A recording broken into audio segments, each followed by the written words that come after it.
today's vlog nga, samahan nyo nga ako dito sa ating video na to. At ito nga video ko na to mga panggay, paghahanda ko nga to para sa akin live na pagpo-post ng aking mga binibenta mga panggay. At syempre bago ko simulan itong video na to mga panggay, kung bago ka sa aking YouTube channel at hindi ka pa nakakapag-subscribe, please do subscribe to my YouTube channel. Pakiclick na rin ang notification bell para lagi updated sa aking mga video nila upload.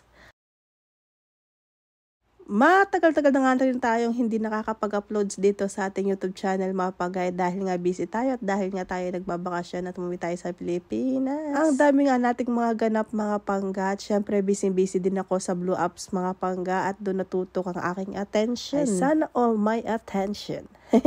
At ito nga mga panggay, paghahanda ko na nga to sa aking live posting mga panggay dahil magla-live tayo ng ating mga binibentang mga t-shirt mga pangga. Ito talaga tayo mga pangga, kailangan natin magpagod at maghirap bago natin mahawakan ang perang kinikita natin mga pangga. Sinisimulan ko na nga to mga pangga habang nandito pa nga ako sa Pilipinas at pag-iisipan natin ang pagbalik natin sa abroad kung tayo nga ay babalik. Dahil nga iniisip ko nga dito yung anak ko mga pangga at ngayon na lumalaki na siya, kailangan ko talaga na nasa tabi niya mga pangga dahil mahirap talaga pag tayo ay nasa malayo. Pero ganun talaga mga pangga, wala naman talaga tayong choice kundi ang magtrabaho para sa pangarap nila at para sa pangarap natin na hindi sila mahirapan. At syempre bilang single mom mga pangga, kailangan ko rin kumita at kailangan ko rin magsumikap para sa anak ko at para mabibigay ko ang mga pangangailangan niya sa araw-araw. Dahil wala naman talaga akong source of income, kaya kailangan ko maghanap ng paraan para magkaroon ako ng source of income habang nandito ako sa Pilipinas. Dahil nga bilang OFW mga pangga, hindi naman lahat ay nakakaipon Hirap din naman talaga mag-ipon mga pangga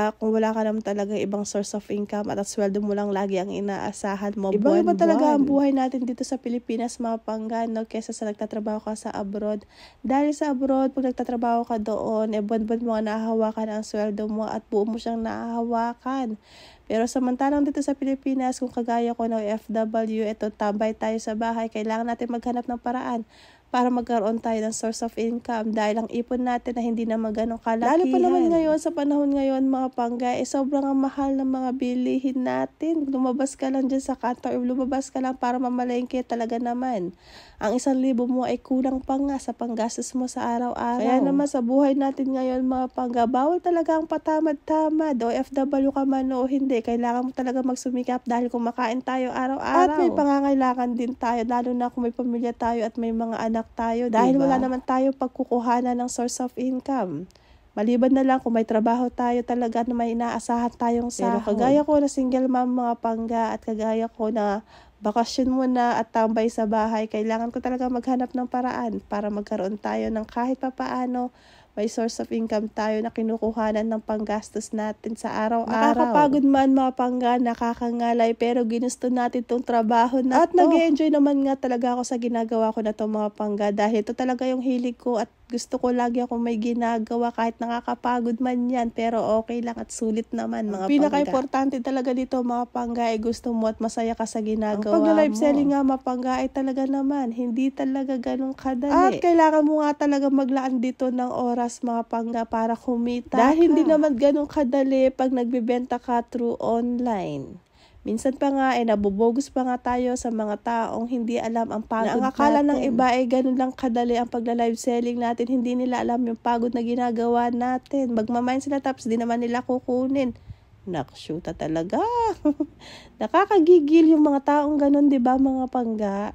Hindi ko alam kung ako lang yung magigil sa mga taong ganon sa kagaya ko ng live selling. Siyempre, naglalaan ka ng oras dito mga pangga para makabenta ka, pero may mga tao talaga hindi maunawaan ang pagod natin, pero ganun pa man mga pangga, ganun talaga ang pagbibusiness natin. Kailangan talaga ng sipag at tiyaga at mahabang pasensya, diba? Para magkaroon at magkabenta tayo. Ganito naman talaga mga pangga, diba? Kahit saan tayo magpunta at kahit ano man ang trabaho natin, ang pasensya talaga ang kailangan natin i-develop sa sarili natin. Dahil kung wala kang mahabang pasensya mga pangga, wala talaga mangyayari sa iyo. Kaya yan talaga ang unang-unang pag-aaralan mo kahit saan ka man mapunta, kahit ano man ang ginagawa mo at sino man ang makasama mo mga pangga. Pasensya talaga ang unang-unang pag-aaralan mo at ang unang-unang i-develop mo para sa sarili mo dahil marami kang mga tao na mai-encounter talaga. Dito talaga sa pagla-live selling mga pangga talaga naman, kailangan mo talaga na mahabang pasensya.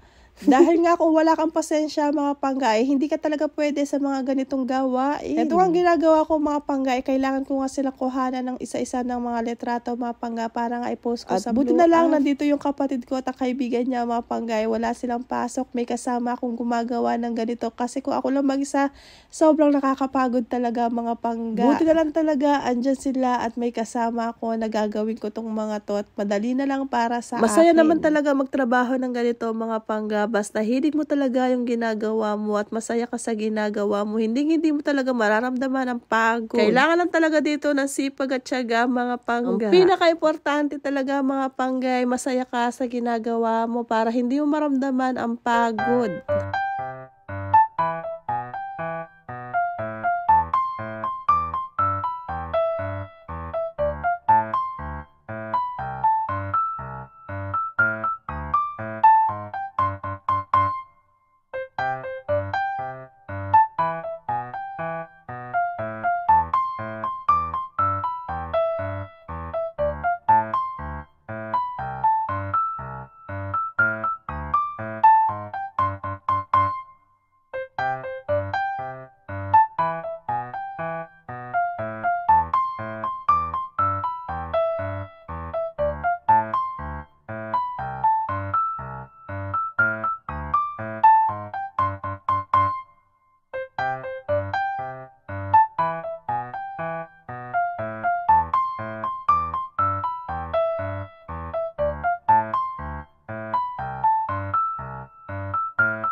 Dito na nga nagtatapos tong video na to mga pangga. Maraming salamat sa pagsama at maraming salamat sa panonood. And once again mga pangga, kung hindi ka pa nakakapag-subscribe sa aking YouTube channel, please do subscribe to my YouTube channel.